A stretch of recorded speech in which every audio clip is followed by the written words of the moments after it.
So I love this official mainstream narrative that the real reason is they don't want China getting your data. Yeah, right.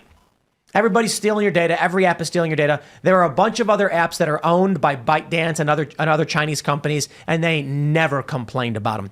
But here we are with them wanting to ban it. Now, the interesting question is, will they actually win in court? I think considering Trump tried to executive order ban TikTok a couple years ago, it's very likely that this bill will just get smashed. I think it's interesting that TikTok has decided it's easier to fight the United States government than to fight the Chinese government. Like the effort to remain in the U.S. as opposed to the effort to divest from China appears to be the strategy I think they're going to take. They always said they were going to challenge the bill. They always said they thought it was unconstitutional, et cetera.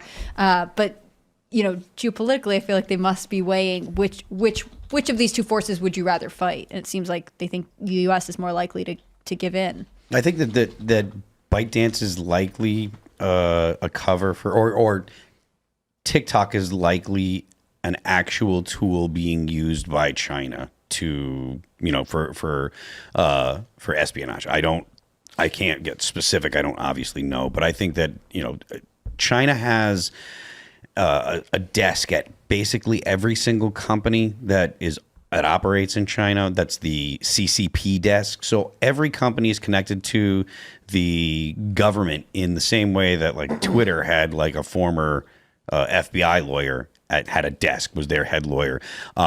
But with China, it's a little more overt than the United States. The United States would use soft power, would try to influence and pressure people just by being present, right? So the fact that the FBI was kind of in the office with Twitter meant that people at the offices of Twitter behaved a certain way. With the CCP, with China, it's not subtle. They're very overt. They're like, you're going to do this.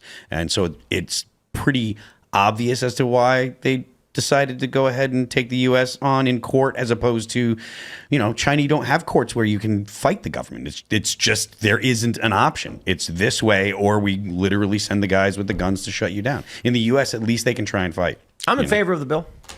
What do you think, Jay?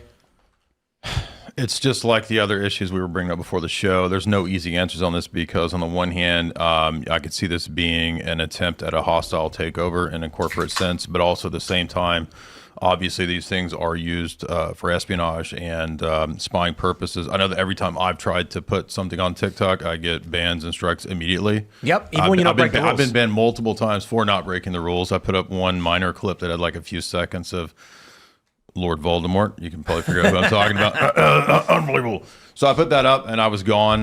Never had any success on it. So from a personal perspective, I don't care. But I know that there's something going on psyops-wise with the way that this is really messing with especially young people's minds. So at the same time, I understand that the model then is copied by, our big tech entities as well. So there's no easy answers here.